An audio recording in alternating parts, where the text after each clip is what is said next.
नमस्ते सभी को, एक बार फिर से स्वागत है एक और नई वीडियो में। आज की जो वीडियो है ये एक क्वेश्चन का आंसर है जो कि नैना पाटिल जी ने पूछा था कि ट्रांसफॉर्मेशनल योगा में उन्होंने पूछा था कि जो हम कपालभाति करते हैं क्या हम वो आसनों के दौरान भी कर सकते हैं, यानी कपालभाति क्रिया एक्सेल करना होता है तो क्या हम वो आसनों के दौरान भी कर सकते हैं। तो उनका आंसर है नैना जी, हाँ कर सकते हैं। आसनों के दौरान ट्रांसफॉर्मेशनल योगा में कपालभाति प्रैक्टिस किया जाता है। जैसा कि कई सारे जो योगा फॉर्म है उनमें ब्रीदिंग का जो पैटर्न रहता है वो अलग अलग रहता है। देखिए, जब आसनों का सीधा सीधा संबंध है आपके शरीर से, जिनमें एक शरीर के एक प्रॉपर एक पैटर्न में एक ज्योमेट्रिकल शेप हमने बना दी, उसके बाद जो दूसरी चीज़ होती है, जब हम बात करते हैं योग की, तो हम सिर्फ शरीर की बात नहीं कर रहे, वहाँ हम एक पूरी चेतना की बात कर रहे हैं, एक पूरी अपने हर स्तर पर एक बात कर रहे हैं। तो जब हम शरीर से हमने आसन किया तो हम जो हमारा प्राणमय कोश है, अन्नमय कोश से हमने आसन कर लिया। अब प्राणमय कोश से आप क्या करेंगे? प्राणमय कोश को से हम ब्रीदिंग करते हैं, यानी या तो आप सहज सरल ब्रीदिंग रखो। कई मुद्राओं में ऐसा होता है कि कुंभक भी लगाया जाता है। कई जैसे अष्टांग योग का अभ्यास है उसमें उज्जयी प्राणायाम किया जाता है, साथ में उज्जयी ब्रीदिंग की जाती है। और जो ट्रांसफॉर्मेशनल योगा है उसमें एक्सेल किया जाता है।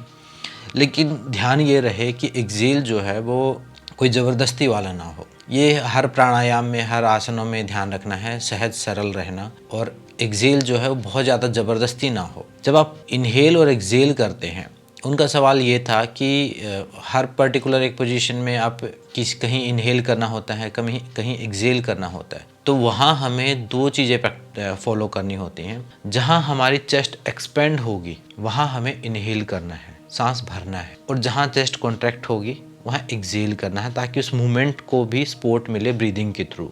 सांस लेने का ये एक सिस्टम है योग में। लेकिन अगर कुछ समझ में ना आए कि इनहेल करें या एक्सेल करें, इनहेल आप हर पोजीशन में नहीं कर सकते हैं, लेकिन एक्सेल आप हर पोजीशन में कर सकते हैं। यानी सांस आप कभी भी छोड़ सकते हो। जब आप फॉरवर्ड बेंडिंग कर रहे हैं, बैक बेंडिंग कर रहे हैं, आप सांस छोड़ के भी कर सकते हैं उसको। ब्रीदिंग अगर प्रॉपर उसी तरीके से करेंगे जो तरीका उसमें दिया हुआ है, तो उसके हिसाब से करेंगे तो वो आपको सपोर्ट करेगा मूवमेंट में। और जब एक्सेल आप कर देंगे तो उससे कोई नुकसान नहीं होगा। एटलीस्ट इनहेल से नुकसान हो सकता है, जब आप बहुत आगे झुके हैं और आप श्वास भरेंगे तो आप भर भी नहीं पाएंगे, लेकिन वो नहीं करना चाहिए। लेकिन आप आगे झुके हैं, श्वास छोड़ सकते हैं, आप पीछे झुके हैं, श्वास छोड़ सकते हैं, या रेगुलर ब्रीदिंग कर सकते हैं।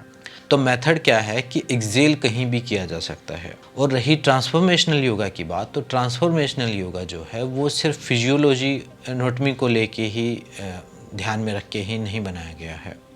वो बनाया गया है आपके प्राणमय शरीर को लेके। 5 जो शरीर उसमें हमने पढ़े थे, उन 5 शरीर की शुद्धि के लिए। और शुद्धि का काम करता है कपालभाति। कपालभाति जो क्रिया है वो शुद्धि का काम करती है। आपने नोट भी किया होगा, अभ्यास करते करते एकदम माइंड ब्लैंक होना शुरू हो जाता है हमारा, क्योंकि हम कपालभाति कर रहे हैं। एक सिस्टम है उसका कपालभाति का। उसके बाद हम मंत्र चैंट भी कर रहे हैं मनोमय कोश के लिए। तो इस प्रकार से उसमें जो टारगेट है हमारा, वो बॉडी को सपोर्ट करना नहीं है, वो बॉडी को लेट गो करना है, उसका स्ट्रेस रिलीज करना है। और स्ट्रेस रिलीज करने के लिए कपालभाति सबसे बेस्ट है। और अगर ऊर्जा के स्तर पर हम देखें तो हमारे अंदर जब हम एक्सेल करते हैं तो एक वैक्यूम क्रिएट होता है। जैसे अगर घड़े में पहले ही बहुत सारा पानी है तो वो उसमें और पानी डालने की संभावना नहीं है। तो जब हम डिवाइन एनर्जी से या प्योर प्राण ऊर्जा को हम रिसीव करते हैं तो पहले हम क्लीन करते हैं, अपने आप को खाली करते हैं। इसलिए षटकर्म में कपालभाति भी बताया है। कपालभाति सिर्फ ऐसा नहीं कि आपके अंदर एक रिलैक्सेशन ले आएगा, आपके ब्रेन मस्तिष्क को क्लीन कर देगा। वो आपके जो ऊर्जा केंद्र हैं, हमारे शरीर में ऊर्जा केंद्र हैं, जैसे मणिपुर चक्र है, ये एक ऊर्जा केंद्र है। ऐसे चक्रों की जगह ऊर्जा केंद्र, और स्वादिष्ठान चक्र एक ऊर्जा केंद्र है। ऐसे ऊर्जा केंद्र जो है वो मोबाइल की बैटरी की तरह है। वो चार्ज अप करने पड़ते हैं हमें, तो उसे पहले खाली करना पड़ेगा उसमें शुद्ध ऊर्जा भरने के लिए। ये नॉर्मली कहीं पढ़ाया नहीं जाता और ना ही ये कहीं पर इतना प्रैक्टिस किया जाता है। जो हमारा मणिपुर चक्र है वो चार्ज किया जा सकता है, और उस चार्ज किए हुए ऊर्जा को आप किसी को ट्रांसफ़र भी कर सकते हैं। जो बड़े सिद्ध लोग हैं वो अपने मणिपुर चक्र को चार्ज करके रखते हैं और एनर्जी ट्रांसफ़र कर देते हैं दूसरे के शरीर में, जिसको शक्तिपात भी बोलते हैं।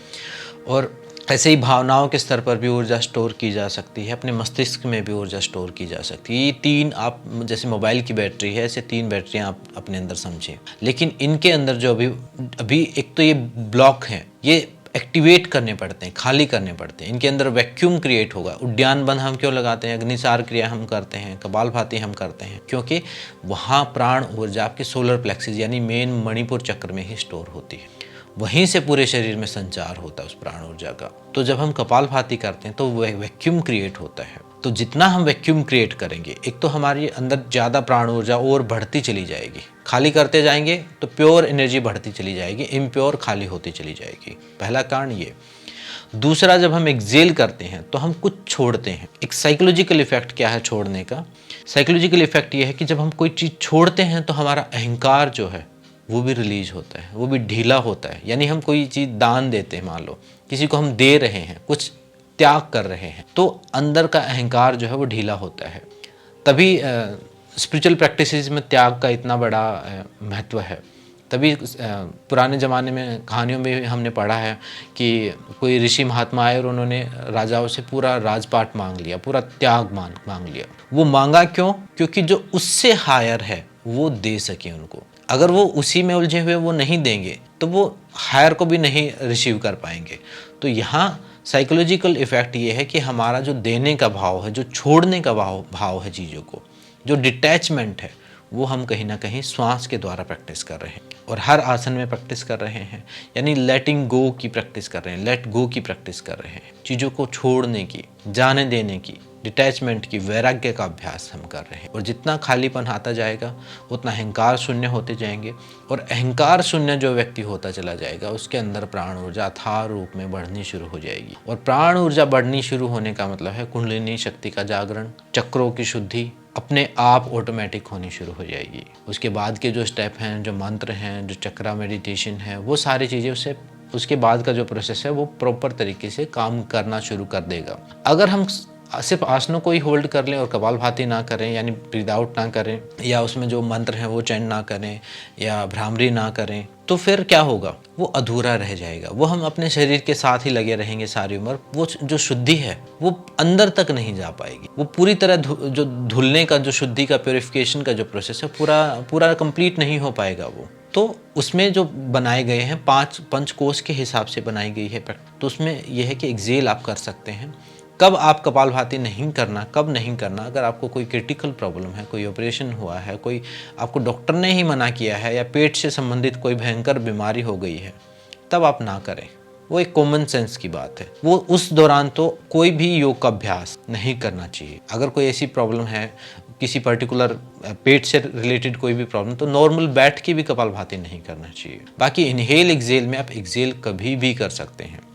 और इनहेल एक्सेल में एक और चीज़ काम करती है कि जब आप जितना एक्सेल करते हैं उतना आप गहरा इनहेल भी कर पाते हैं। अगर आप सांस को छोड़ने पर ज़्यादा ध्यान दोगे, आज से ही आप दिन में जब भी याद आए आप एक्सेल करना शुरू करो, एक्सेल को लंबा कर दो, तो इनहेल अपने आप लंबा हो जाएगा। जैसे कि किसी चीज़ में वैक्यूम हम क्रिएट कर देंगे तो वो पहले से ज़्यादा हवा अंदर भरेगी उसके। हम अपने लंग्स में वैक्यूम क्रिएट कर रहे हैं तो फिर हमारे लंग्स और ज़्यादा एक्सपेंड हो रहे हैं। जो उसका जो पैटर्न है, वो जो एक्सेल है वो इनहेल को प्रमोट कर रहा है इनडायरेक्टली। हम इनहेल करेंगे तो इनहेल नहीं कर पाएंगे ढंग से, लेकिन जब हम एक्सेल पर फोकस करेंगे तो इनहेल अपने आप गहरा होना शुरू हो जाएगा, श्वास अपने आप लंबा गहरा होना शुरू हो जाएगा। और क्लीन आउट और जो शुद्धि का जो अंदर की जो हवा शुद्ध होगी, वायु शुद्ध होगी, जो प्राण ऊर्जा शुद्ध होगी, जो मन में जो शुद्धि आएगी, उसका अपना इफेक्ट है। तो इसलिए आपका आंसर ये है कि कपालभाति हम कर सकते हैं और किसी भी आसन में कर सकते हैं। बस ये ध्यान रहे अति ना हो,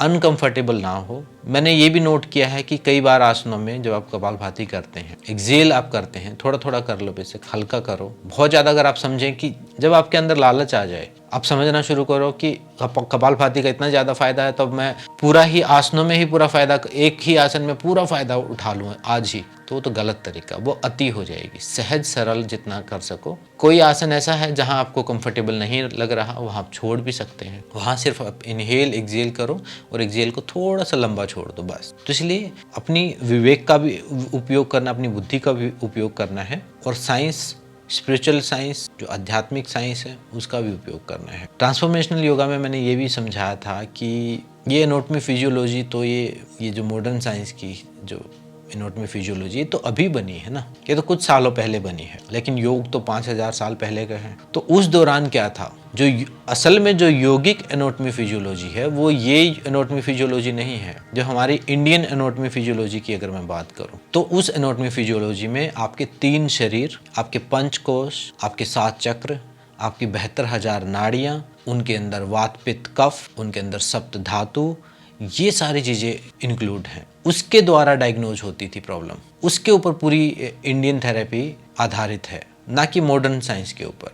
मॉडर्न साइंस के साथ तो हम रिलेट कर रहे हैं क्योंकि अब मॉडर्न साइंस चली हुई है हर जगह, तो हमें अपनी उस विद्या को स्थापित करने के लिए उसको रिलेट करना पड़ रहा है। लेकिन जो रियल में हमारी एनाटॉमी फिजियोलॉजी है वो वही है जो हमारे शास्त्रों में लिखी हुई है, और वो उन्होंने ध्यान की अवस्था में जानी है। जितनी इंडियन एनाटॉमी फिजियोलॉजी जो हमारे शास्त्रों में है वो उन्होंने ध्यान की अवस्था में जानी है, ना कि मरी हुई लाशों को काट के नहीं जाना। ये डिफरेंस है। उन्होंने जीवित आदमियों का अध्ययन किया है। जो नस नाड़ियाँ जो है वो प्राण शरीर का हिस्सा, जो एक्यूपंक्चर, मरम चिकित्सा, एक्यूपंक्चर, एक्यूप्रेशर, ये भी चिकित्साएं पैदा हुई, ये भी वहीं से पैदा हुई। तो इन सारी चीज़ों को हमें समझना पड़ेगा और दोनों साइंस को भी और एंशिएंट साइंस को भी एक संतुलन के साथ समझते हुए, विवेक के साथ समझते हुए उपयोग करना पड़ेगा।